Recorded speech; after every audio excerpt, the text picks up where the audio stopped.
አረ ቬሮኒካና ሙሉዓለም የሚሉም ደግሞ ወገኖች አሉ። ትክክለኛው ምላሽ ምንድነው? ዩቲናስ ፍቅረኛ ናት ከነማብራሪያው ጎበዝ ወጣት ልጅ ነው። እንዳጋጣሚ ሲጽፍልኝ ጽፉልኝ ነው ደውሎልኝ ነው። እሱ ነው የደወለው አይደለም። ቆይ ልንገራችሁ።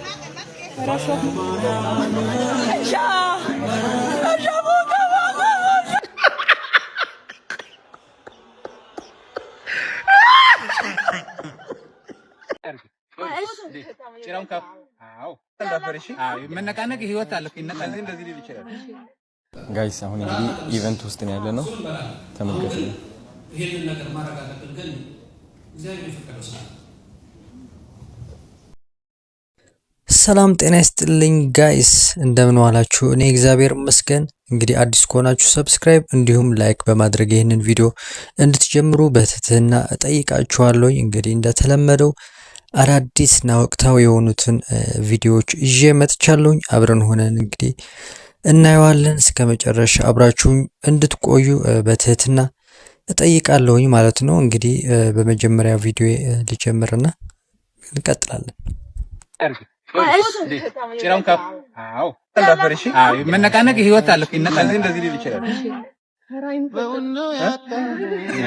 አይን እኮ እንደፈጠጠ ነው። አይን አይጨፍንም። ነይ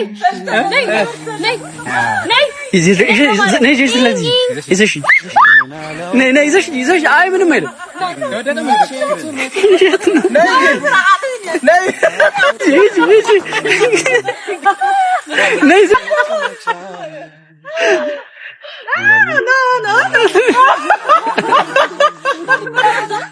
አንበሳ ቁጭ ይዞራል ነፍስ አለ ይንቀሳቀሳል እኮ ነው እያለን ያለ ነው።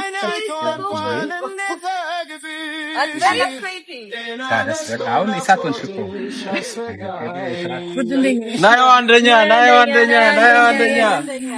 አንተንም በላለሁ አንተንም ጀግና ማርያም ናዮ ጀግና። አንድም ተጁ ቲክቶከር አዶናይ እማማ ዝናሽ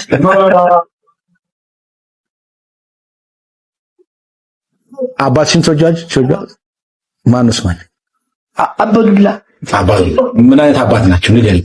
ተወጃቸዋል ብለን ንገሪኝ።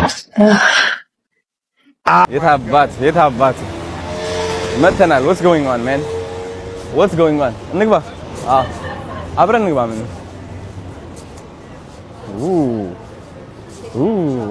አልቻሉትም። እየዞሩ ነው ወደኋላ ነጮች። ማን ነው የኔ አባት? እንዴት ነህ? Thank you። ከፊት ለፊት ብትሆን ይሻላል። እንዴት ከፍቷል በሩ? እሺ ቤት በኩል ነው የምንሄደው። ኦልራይት ጋይስ አሁን እንግዲህ ገብተናል ወደ ኢቨንቱ የተዘጋጀበት ቦታ ማለት ነው። በጣም ነው የሚያምረው ማሬት በዚህ ደረጃ ውይ ና ምን ወደ ኋላ እየሸሸ ነው ቴዲ? ሲሪየስ ሆነብሽ እንዴ? ደስ ሲል አንተ በኃይለኛ አይደል እንዴ እንትን የሆነው? God damn, this is good. Nice. Hi, እንዴት ናችሁ? የኔና ደህና ነሽ? Hi, እንዴት ነሽ? Thank you. Hello.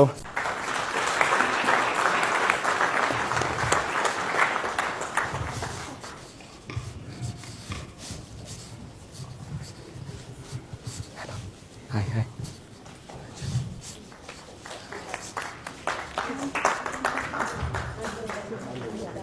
እንዴት ናችሁ?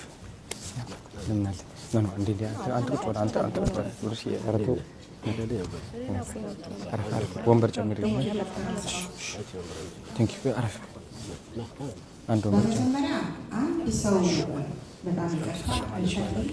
አሁን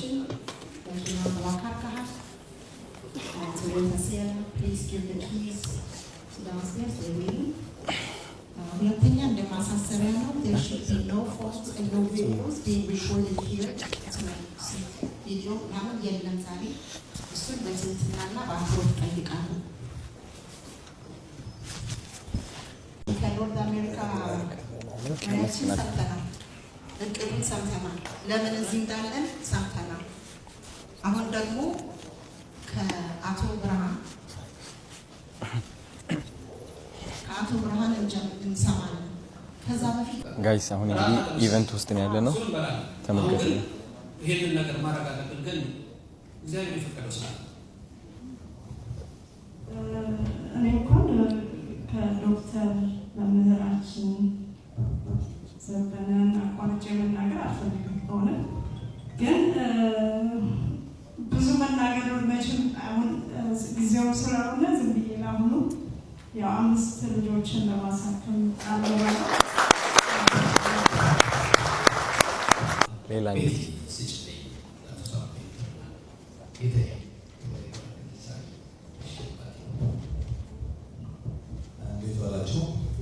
መስገን ሳሚት ተላስባል ተላ ማለት ጸጋውላከ አጋጣሚ ነው። ግን ዛሬ የተያየ ነው። አብረን የምንሰራው ከይታናቅ ተላ አምቡላንስ ኢትዮጵያ፣ እዚህ ደግሞ ተላ ትራንስፖርቴሽን ወይም ኮርፖሬሽን እና ቪአይፒ ያለ የትራንስፖርቴሽን አገልግሎት የሚሰጠው ሎጂስቲኮች በህመም ላይ ያሉ ሰዎች በጠቃላ ማለት ነው። ጀሪ ለማድረግ ከደረጉ በኋላ ሲመለሱ አንድ መኪና ለአንድ ወር ለቸሮ ለጻ ጋይቂ አዶናይ ቴንኪ ስላገኘው ያገኘው አዶናይ 12000 ብር አስገብቼላችኋለሁ። 13000 ጨምርላችኋለሁ። 6 ወይ 5 ይችላል። ቴንኪ My name is Adonai. I am a content creator from Ethiopia with over 5.5 million followers across my platform. But more importantly, I am someone who believes one voice can save a life. And today, I want to share a story. The day I met Ato Brahanu. I remember it clearly. I was in a car heading home with my manager. He received a phone call. One phone call was from a betting company. This betting company, they wanted me to advertise their business. And of course, they offered to pay a lot of money, which grabbed my attention for like a minute. It was a lot, as young I am. But then 2 minutes later, I received another call. This call was from Ethio Istanbul Hospital. And they asked me for something simple. Give us 30 minutes of your time. Come see what we do. Very simple, isn't it? And also, they promised that they would sponsor one kid with a heart case. That grabbed my attention more than the money that I was offered. What a surprise. So, I went to Ethio Istanbul the same day. When I arrived, I was amazed. Clean, efficient, and peaceful. Over 86 doctors and over 300 staff members. No panic, no stress, just purpose and success. And in that moment, I realized with this level of clarity and organization, thousands of lives could be saved. After the tour, I met Ato Brahanu. I told him how impressed I was, and he looked at me and said something that I will never forget. We are efficient, we have clarity, and we have purpose. But we need help. Okay, how come? You guys look amazing. You're doing amazing. Everything is clean. He said there are 25,000 people, 25,000 kids. I asked him, waiting for what? He said they are waiting for a chance to live. I went silent. Because 5 years ago, when I was at my lowest, living in a basement in Toronto, no AC, no comfort, just faith. I had a wall that wasn't pretty, so I didn't care. I wrote on it. I wrote my visions, my goals, the man I wanted to become. And on that wall, I wrote one thing that never left my mind. Help 25,000 kids. 5 years ago. Oh my God. It was a breakthrough.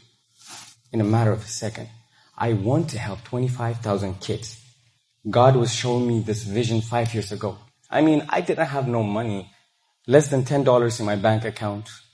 You know, I was going through so much. How could I have so much faith to believe that I could help 25,000 kids? It had to come from somewhere. So everything clicked in that day. So that's when, I'm actually going to stop reading the speech, to be honest with you. So that's when I noticed, okay, God called me here. I am here for a reason. 25,000 kids I wrote on the wall 5 years ago, and now Ato Berhanu is saying it. God called me here. I am here for a reason. 25,000 kids I wrote on the wall 5 years ago, and now Ato Berhanu is saying it. 25,000 kids needs our help. They're waiting. Why 25,000 kids? Why not 26,000 kids? 20,000 kids. Why? That question made me feel something. This is my purpose. I am committed to doing this. I am committed to making this happen. So Ato Berhanu told me, okay, we can sponsor one kid for you. Choose whatever kid you want. I was very happy. Okay, one kid is about to live because of me. Oh my God. I went to my mom. I told her, I'm about to save a kid. Imagine. He has a heart issue. It's something that you don't take easily. It's life. It's a heartbeat. And within a week, a kid named Lu'ul, I saw him on social media. For 6 years, he suffered a heart disease. He could not breathe properly. Imagine sprinting for 5 hours. Imagine how fast he can breathe. He breathes like that the whole day. His lips are dark. His nails are white. You can see that there's no blood flow. So I felt his pain. I also saw his strength because he was feeling so much pain and he was smiling. Can you imagine? He was making jokes. How strong does he have to be? Actually, whatever I'm going through in my life, it doesn't matter anymore. Whatever I think I'm experiencing as a pain, I'm not experiencing no pain. He is experiencing pain. And I can see the strength in his eyes. And you see the name Heart to Heart. He has a heart issue, a physical one. But spiritually, I was going through the same issue as well. And when I chose that it would be him that I sponsor, his dad started crying. This kid even started smiling more. So, okay, I have decided to heal their hearts based on the sponsor that I've got. And also at the same time, I healed my heart. You see how life is a mirror? When you help someone, you're helping yourself. You know, when you're saving other people, you're saving yourself. It might not seem like it, but somewhere it's working out for both. And he was submitted to the hospital on Saturday. In less than a week, he had a surgery.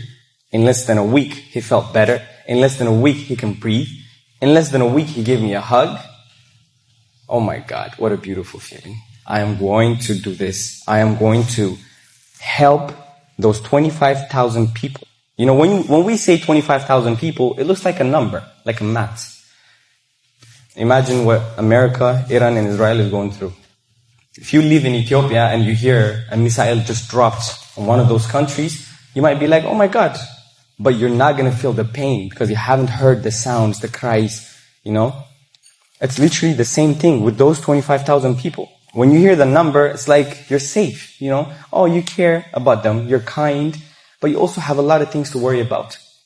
But once you see that 25,000 in a line, and that line has tears, the mom is crying, the dad is crying, the dad is hopeless. Imagine not being able to help your son when he's going through the most painful journey of his life. You can't afford to pay even for a taxi, let alone help the kid. So when the kid gets sick, the whole family gets sick at the same time. You know? So this is my purpose. This is what I was, born for. And I'm definitely going to help those 25,000 kids. Yeah, definitely. በአማርኛ ምን ይሉታል? በባሌም በቦሌም ይሉታል። በባሌም በቦሌም እንደርስባቸዋለን። አይ ቲንክ ኦልሬዲ በእንግሊዝ ተናግረናል። ይደርሳቸዋል መስማት ያሉባቸው ሰዎች። እና በጣም ደስ ብሎኛል ሁላችሁም እዚህ ስለመጣችሁ። ሌላ ሰውን ማገዝ ራሳችሁን ማገዝ ነው። በረከቱ በቀኝም በግራም ይመጣላችኋል። እመኑኝ። አሁን ለምሳሌ ዲቻ ቦይስ የሚባሉ 3 ልጆች አሉኝ እኔ ማገዛቸው። መጀመሪያ የመሰለኝ ምንድነው በፍርሃት ተሞልቼ ነበር። ለምን የእግዚአብሔር በረከት አላየሁትም ነበር። ልብ ብላችሁ ካስተዋላችሁ እነሱ 3 ህፃናት ልጆች ኦኬ እንደ ልጄ አድርጌ አሳድጋቸዋለሁ ብዬ ወስኜ ስቀበል መጀመሪያ ፍርሃት ብቻ ነበር የተሰማኝ። ይህ ሁሉ ሰጥቼ እንዴት ነው መሆነው? እኔስ መሬት ላይ በወድቅስ? ግን እግዚአብሔር አየሁት በር ሲከፍትልኝ። የተቆለፈ በር ከውትና ጣራ ይከፍትልኛል። ኦ ማይ ጋድ እንዴት ብሎ መጣ? yes ሰው ይመጣል የሚያግዘኝ። በምን እናግዝህ? ምን እንርዳ? ምን እናድርግ? የት ነበሩ እነዚህ ሁሉ ሰዎች? ከየት ነው የመጡት? ለካስ እግዚአብሔር ነው በሰው ተመስለው። እግዚአብሔር ራሱ አይወርድም መቼስ። እግዚአብሔር ሁሌም በሰው ነው የሚመጣው። ሰውን ለማገዝ ስትሞክሩ ደግሞ እግዚአብሔር በሰው መልክ ሆኖ እናንተም ያግዛችኋል ማለት ሌላችሁ ፈልጌ ነው። ስለዚህ ቢዝነሳችሁ ላይ በረከት ታገኛላችሁ። እውነቴን ነው የምላችሁ። ምክንያት ይኖራችኋል። ለምንድን ነው በዚህ ወር ሰርቼ ለፍቼ $100,000 መስራት ያለብኝ የሚለው ምክንያታችሁ መሆን ያለበት ግማሿን ወይም ደግሞ ትንጥዬ አጉድዬ ልጆችን ማሳከም ሰዎችን ማዳን ስላለብኝ ነው። ምክንያታችሁ ይህ ከሆነ ማን አባቱ ያወድቃችኋል? ማንም you're always strong motivation አለ ዲሲፕሊን አለ። ጠንካራ ሆናችሁ ህይወታችሁ ታሳካላችሁ፣ ሰዎችን ታድናላችሁ ማለት ነው። አመሰግናለሁ። thank you for coming. thank you.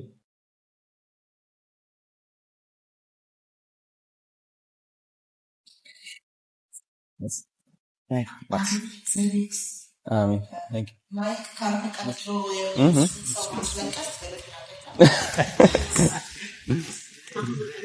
እንዳያችሁት እንግዲህ አዶናይ 100 ሰዎችን እንግዲህ እንደሚያሳክም ነው እንግዲህ የታወቀው። እንግዲህ ብዙ ሰዎችን እዚህ ላይ አዋጥተው 100 ሰው የሞሉ ይመስለኛል አዶናይ እንደጻፈው ከሆነ። ይህንን ቪዲዮ ግን በጣም እጅግ የሚገርም ሞቲቬት የሚያደርግና እንግዲህ ያሰብከው እንዲሞላልህ የኔ ምኞት ነው። ሁላችንም ደግሞ ተጋግዘን እናደርገዋለን። የማናደርገው ነገር የለምና አይዞ በርታ ለማለት እፈልጋለሁኝ። እንግዲህ 100 ደርሷል። ከዛም በኋላ ያለ ሰው ደግሞ ህዝቡ ራሱ ይችላል ብዬ አስባለሁኝ። ቲክታከሮችም እየጀመሩ ነው፣ እየተነቃቁ ነው ያሉት እና አሪፍ ነው ብዬ አስባለሁኝ። የእናንተ ሐሳብ ኮሜንት ላይ አሳውቁኝ ጋይስ።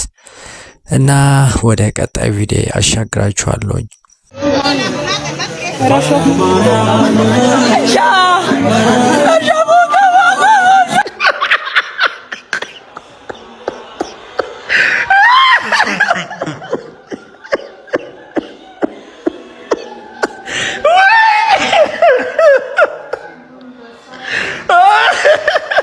ማዘን ያለብን እኮ እንድስቅ እያደረጋችሁን ነው። ለቅሶ ቤት በካሜራ ሬዲ ተብሎ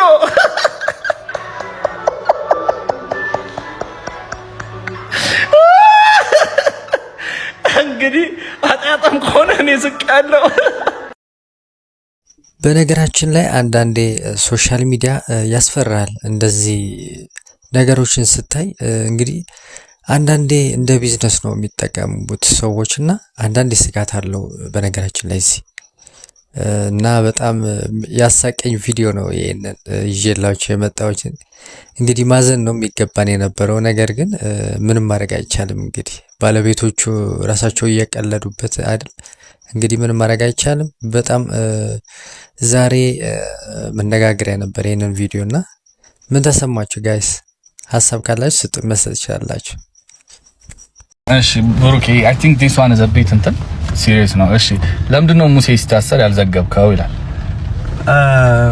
ሙሴ ብቻ ሳይሆን የቲክቶከር ሲታሰር አልዘግብም። ምክንያቱም አብዛኞቹ ቲክቶከሮች ጓደኞቼ ናቸው እና በብሬኪንግ ኒውስ የነሱን መታሰር በዚህ ሰዓት ሰበር መረጃ እንትና ታስሯል የማለት ሜንታሊቲው የለኝም። ያንንም የማረግ ፍላጎት የለኝም። ምክንያቱም ለታሰረው ሰው ጥቅም የለውም። ሆይታው ምንም ጥቅም የለውም እና ለምን አልሰማንም ከሆነ በሌላው ዘግቦ ሰምታችኋል። የጠየቃችሁኝም ለዛ ነው። ለምን አልዘገብከው መባለው ስለተሰማ ነው። እና ያንን ግን ይሄ ኢነርጂ የኔን ኢነርጂ ታውቁታላችሁ። ረገጥ አድርጌ በዚህ ሰዓት ምናምን ብዬ አልሰራም እና የትኛውም ቲክቶከር ሲታሰር አልሰራውም ማለት በተለይ ደግሞ ባለፉት 2 አመታት ወደዚህ አልሰራውም። በጣም ጥንቃቄ ስለማደርግ ማለት ነው። ከዛ አንፃር እንትን ማለቱ ብዙ አስፈላጊ ነው ብዬ ስላላሰብኩኝ አልሰራሁትም እንጂ ሰምቼዋለሁ። ያው ፐርሰናል አይደለም ሄዶ መጠየቁን ወይም ደግሞ ሄዶ ማናገሩ ላይ ሞር ፎከስ አደርጋለሁ። ጓደኞቼ ብዙ ናቸው ታስረው የተፈቱና እነዛ ልጆች ታስረው ሲፈቱ እኔ እነሱ ጋር ነው በአካል መሄደው እንጂ ዜናው ላይ የለው። በጣም ቴንኪው አመሰግናለሁ። ለነበረን ጊዜ በጣም ነው የማመሰግነው ብሩኬ። መልካም ጊዜ። አመሰግናለሁ።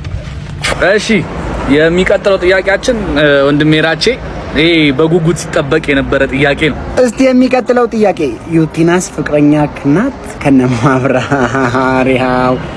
ዌል እንግዲህ ያው ታውቃላችሁ ማለት ያው አንዳንድ ፍላጎቶች ምናምን ማጋ ዩቲጋ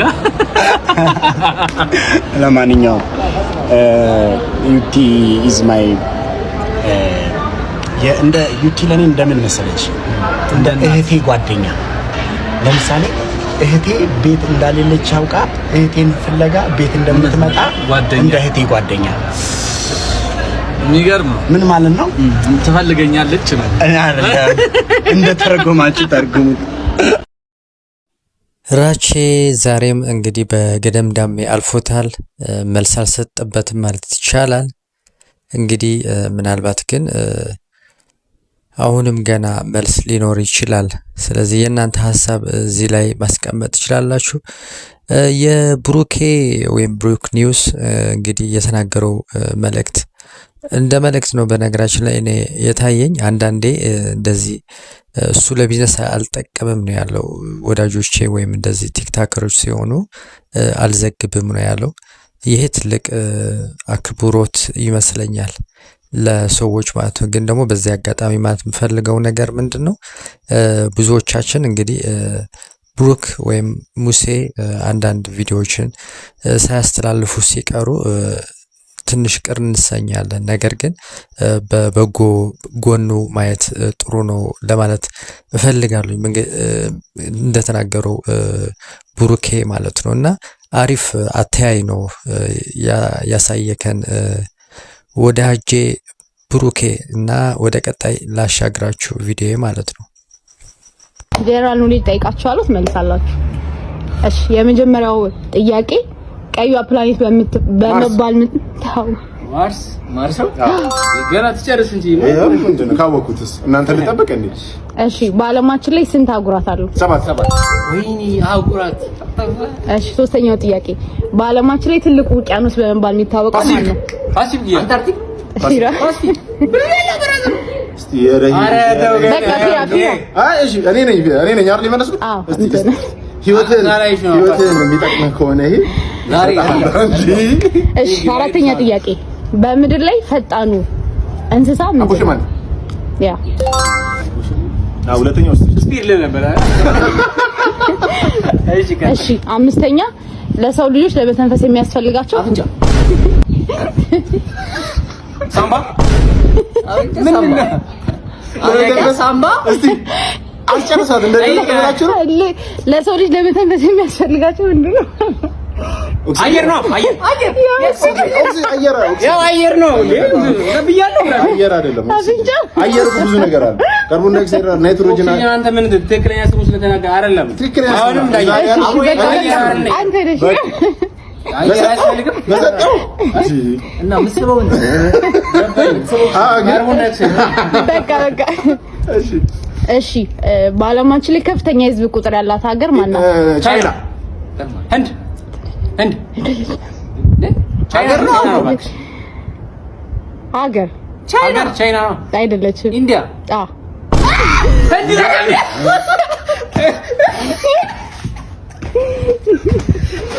አንተ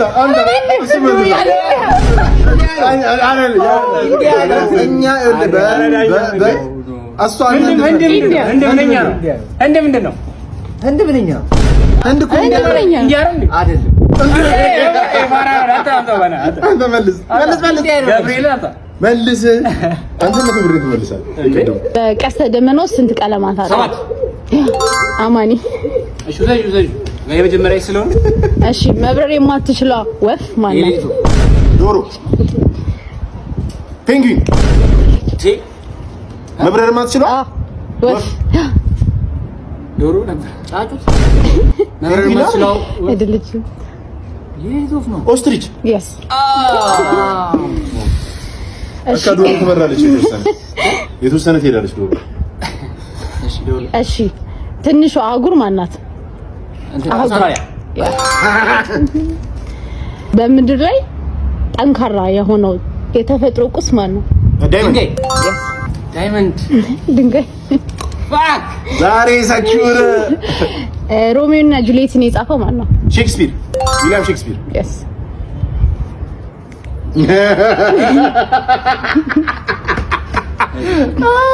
እሺ ጨረቃን ለመጀመሪያ ጊዜ የረገጠው ሰው ማን ነው ጨረቃን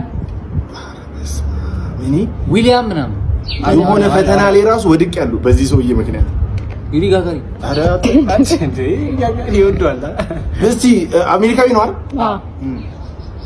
አሜሪካዊ በምንድን ነው የሚጀምረው ጀምስ ምናምን አይደለም ሮሳፈር ሰራይ የመጣል አና ጎንበቃ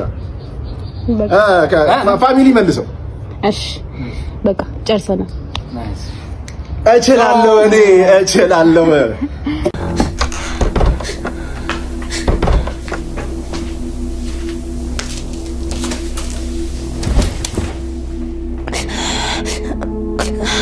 ቆይ ማነች ማያ ማያስ ማያ ከጎናችን ናት እንጂ ከኛ ጋር አይደለችም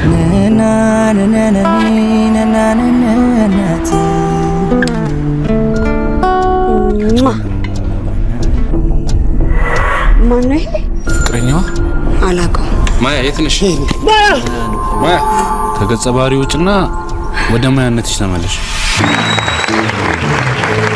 ምናልባት አንዳንዶች አሁን የሆነ ጭቅጭቅ ስላየው ነው ከፊልሙ ጋር በተገናኘ አንዳንዶች ፎቶዎችን አውጥተው አይ ፊልም ነው እንጂ የፍቅር ሲን ነው እንጂ የምር አይደለም ይላሉ አንዳንዶች ደግሞ ኧረ ቬሮኒካና ሙሉ ዓለም የሚሉም ደግሞ ወገኖች አሉ ትክክለኛው ምላሽ ምንድነው ቬሮኒካ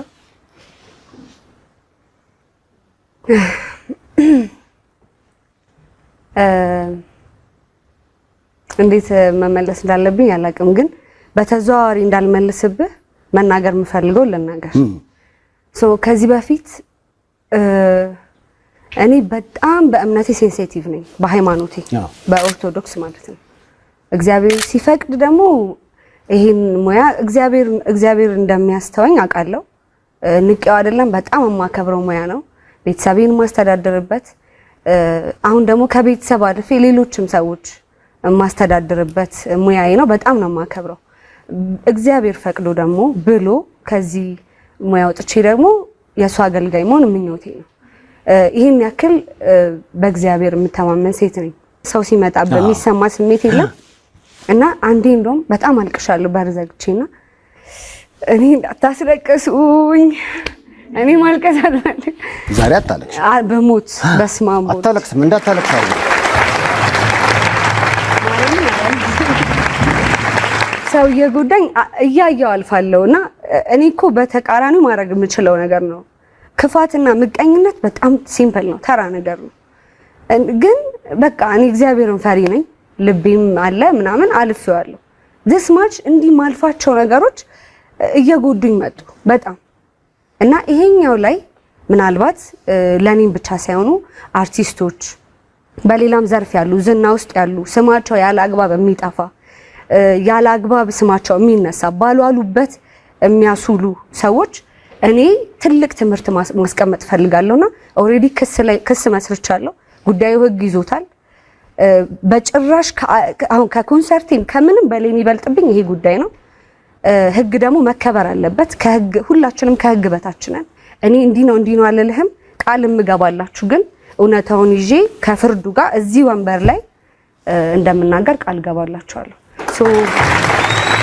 የብዙዎች ጥያቄ ስለነበረ ነው ምክንያቱም አዲሱ ሲኒማ ላይ አብራችሁ ሰርታችኋል ጎን ለጎን ደግሞ የሆኑ ሰዎች ደግሞ በዚህኛው መንገድ እንዲታወቅ ጉዳይ ይፈልጋሉና አሁን እንደነገርሽን ከሆነ በጉዳዩ ላይ በቃ ጠለቅ ያለ አስተያየትና ምላሽ መስጠት የምፈልገው ከፍርድ በኋላ ነው አይነት ነው ምላሽ።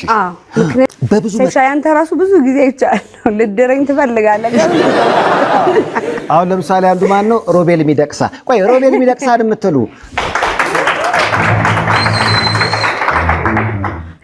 እኔ ግን ከሮቤል ሚደቅሳ ጋር ሻላይ ቆሉ እዚህ መጣ ጊዜ እናቱ እንደው ማናት ቬሮኒካ እንደው እግዚአብሔር ባረገው እሷን ነገር ስሟ እንዴት ደስ ይላል ምናምን አሉ።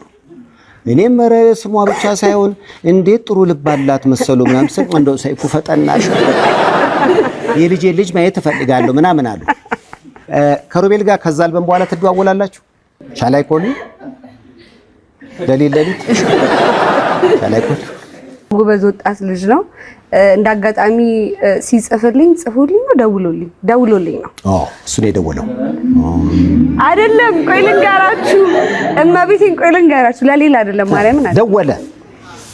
እና እንደዚህ አልበም አለኝ ምናምን ብለዋለኝ። ሳምፕል ላከልኝ፣ ሰማሁት። በቃ ያቅብኝ ትንሽ ነገር ነው ያደረኩት። ልቡ ጥሩ ስለሆነ አመሰገነ። ልቡ ጥሩ ስለሆነ ጥሩ ልጅ ነው እንጂ እማቤቴን ማርያም ምንም ነገር የለንም። ጋይስ በዚህ ሳምንት እንግዲህ ቬሮኒካ አዳነ መነጋገሪያ ሆና ነበረ አርቲስት ሙሉዓለም ጋር። እንግዲህ በእንዲህ መልኩ መልስ ሰጥታለች ማለት ነው። እንግዲህ እናንተ ምን ትላላችሁ እዚህ ላይ? እንግዲህ ከሮቤል ጋርም ያላት ግንኙነት እንግዲህ ተናግራለች። እውነታው ይሄ ነው ማለት ነው እንግዲህ እና ምን ማድረግ አይቻልም። አንዳንዴ እንደዚህ ነው የሆነ ችግር ትናንሽ ነገሮች ሲወጡ ገዘፍ ተደርገው የሚታዩበት ጊዜ አለና ከሱ አንጻር ነው እንግዲህ የታየው የቬሮኒካ ጉዳይ ማለት ነው እንጂ የትም ቦታ ያለው ጉዳይ ነው ይሄንን ነገር። ስለዚህ እንግዲህ ትክክለኛው መልስ ይሆናል ወይ ይሄንን የሚለው ጉዳይ የሚታይ ይሆናል። ከሷም በስተመጨረሻ ህግ ላይ እንደደረሰና መጨረሻ ላይ እንደምትናገር ተናግራለች። እንግዲህ አብረን የምናየው ጉዳይ ይሆናል። ዞሮ የነበረኝ ቆይታ ይህንን ይመስላል። እንግዲህ አዲስ ከሆናችሁ ሰብስክራይብ እንዲሁም ላይክ አድርጉ። እንዲሁም በዛው ኮመንት እንድትጽፉልኝ በትህትና ጠይቃችኋለሁ። የነበረኝ ቆይታ ይህንን ይመስላል። ሰላም ጤና ይስጥልኝ።